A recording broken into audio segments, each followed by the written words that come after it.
September 22, 2025, a date now etched into weather history. Super Typhoon. Nando, internationally known as Regasa, roared across the northern Philippines with winds of 134 miles per hour and gusts nearing 183 mph, unleashing chaos on coastal towns and mountain villages alike. Walls of water surged more than 10 feet high, crashing through fishing communities while entire neighborhoods were plunged into darkness as power grids collapsed. Tens of thousands fled their homes, crowding into evacuation centers with nothing but the clothes on their backs. But Nando's story doesn't stop at the Philippines. Its massive wind field is now pushing west toward Hong Kong, Macau, and southern China, threatening some of the most densely populated coastlines in the world. For millions across Asia, this storm is a brutal reminder of how quickly the skies can turn and how fragile life becomes when nature unleashes its full force.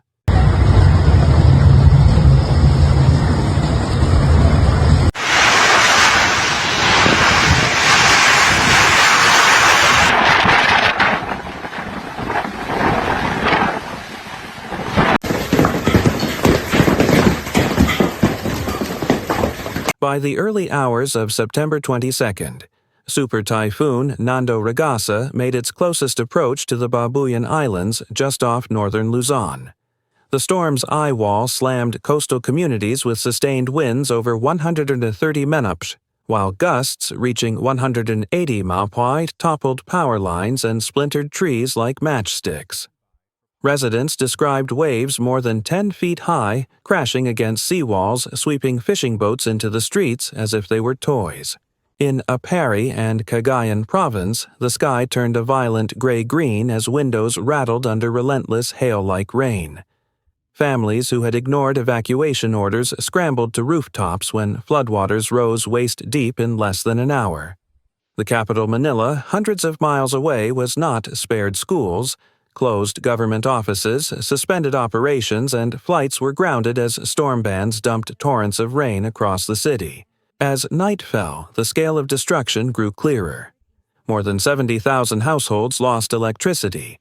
Major highways were blocked by fallen trees, roofs were ripped off homes, and cell networks failed in multiple provinces.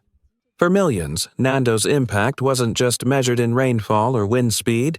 It was the terrifying reality of watching their communities swallowed by water and battered by winds that refused to let up.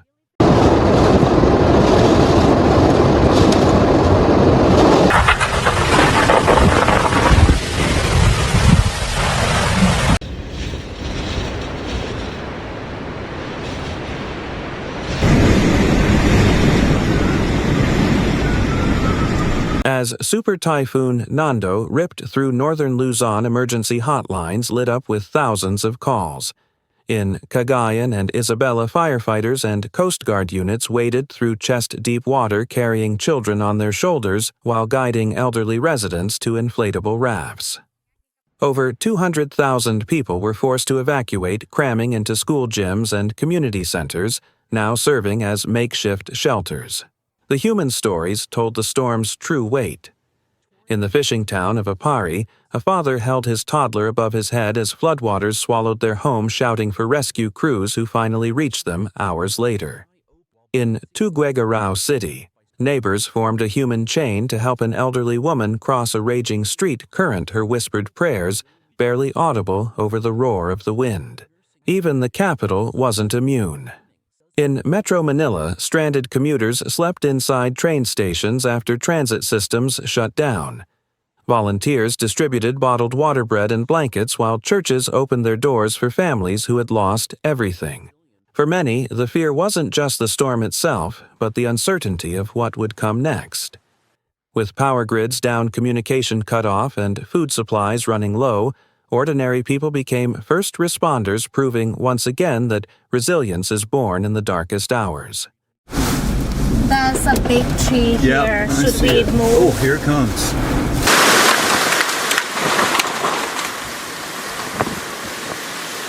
Ganito na siya ngayon, isa sobra no?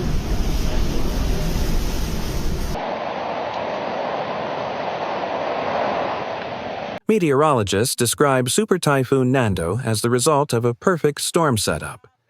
Sea surface temperatures in the western Pacific hovered at nearly 87 centigrade, several degrees warmer than average. That heat acted like jet fuel feeding towering thunderstorms that spiraled into one of the strongest typhoons of the season. At the same time, a powerful upper-level jet stream added vertical wind shear, helping the storm's core intensify and sustain winds topping 130 mph. What made Nando remarkable wasn't just its power, it was its persistence. Instead of weakening after landfall threats, the storm drew new energy from nearby warm waters, expanding its wind field and prolonging its assault. This mirrors a troubling trend scientists have warned about: stronger, wetter, and slower-moving storms in a warming climate. Climatologists point out that warmer air can hold more moisture, which means rainfall totals rise sharply during tropical cyclones. Nando dumped over 20 inches of rain in some provinces in less than 36 hours, a staggering amount that overwhelmed rivers and flood control systems designed for past generations. For Americans watching from afar, the lesson is sobering. Coastal cities from Houston to Miami face the same risks: hotter oceans, rising seas, and storms supercharged by climate change. Nando is not just Asia's story, it's a glimpse of our own future.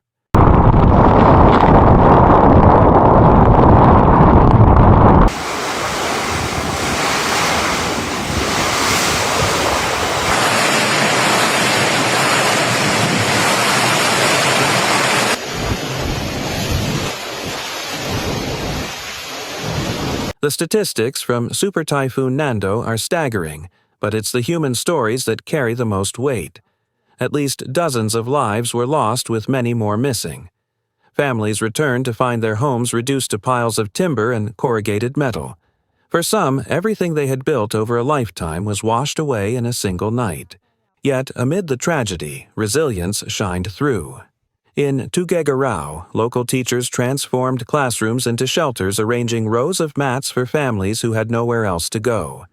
In Apari, fishermen used their boats not for their livelihood, but to ferry stranded neighbors across submerged streets. Volunteers handed out rice-bottled water and blankets, while churches rang their bells not for Sunday service but to signal the arrival of relief supplies. Children found ways to smile even while wading through waist-high water, holding on to makeshift floaters crafted from plastic containers. Parents spoke of the heartbreak of loss, but also the gratitude of survival. What became clear in every story was that community mattered most. Long before official aid arrived, it was neighbors helping neighbors, strangers helping strangers that made survival possible. It's a reminder that in the face of overwhelming disaster, human compassion is the strongest lifeline of all.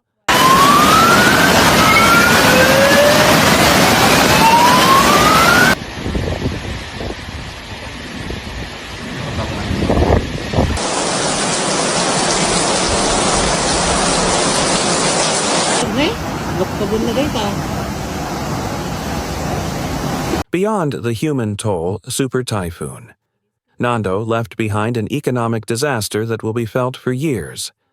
Early estimates put damages in the billions of US dollars, making it one of the costliest storms to strike the region in decades.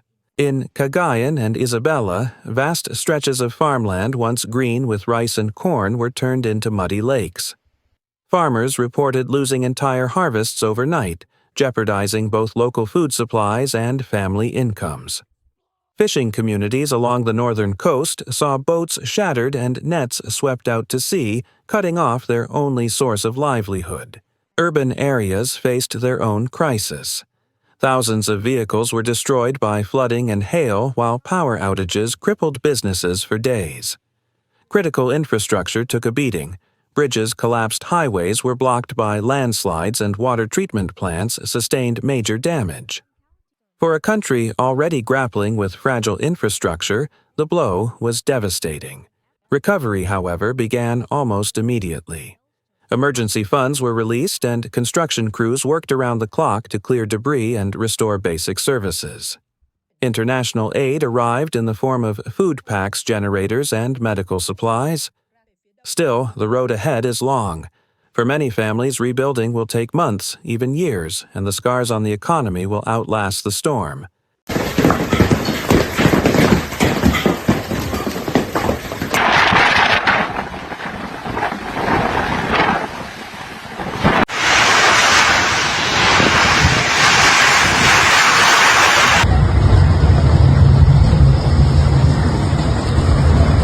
super typhoon.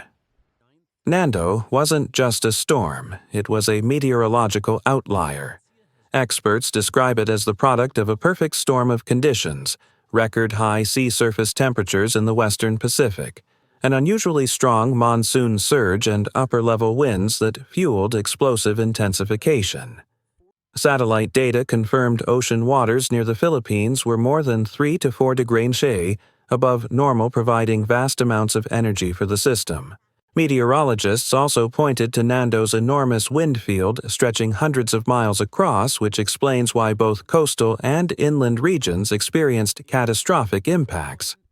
Unlike smaller cyclones, Nando maintained its strength long after landfall, pushing inland rains and floods far beyond the shoreline. Climate scientists caution that while no single storm can be blamed entirely on climate change, Nando fits into a growing global pattern. Tropical cyclones are becoming wetter, stronger, and more unpredictable. Warmer air holds more moisture, which means heavier rainfall. Warmer oceans act as fuel, making rapid intensification more likely. For communities across Asia and even in the U.S., where hurricanes and typhoons share the same DNA, Nando is a warning shot. The message from the science is clear. Extreme storms, once considered once-in-a-lifetime events, are now happening more often with greater intensity.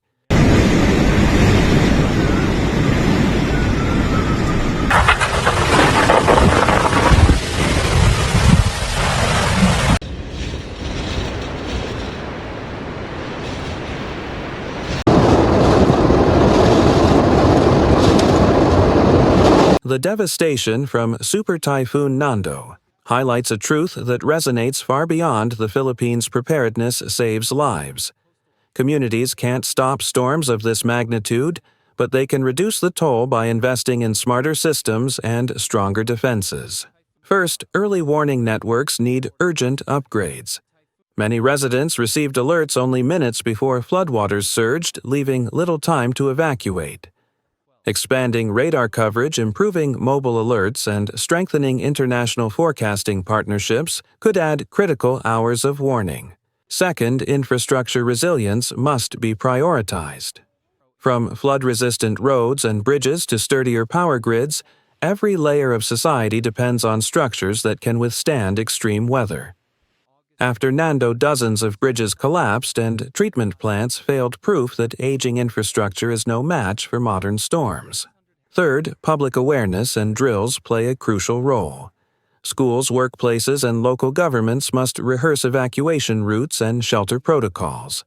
Communities that practiced together responded faster, showing that readiness isn't just about technology, it's about people. Finally, the broader lesson is one for the world: climate extremes are here to stay. If nations wait until the next disaster strikes to act, they'll always be one step behind. The time to adapt and invest in resilience is now. Ganito na siya ngayon minsan, sobra no?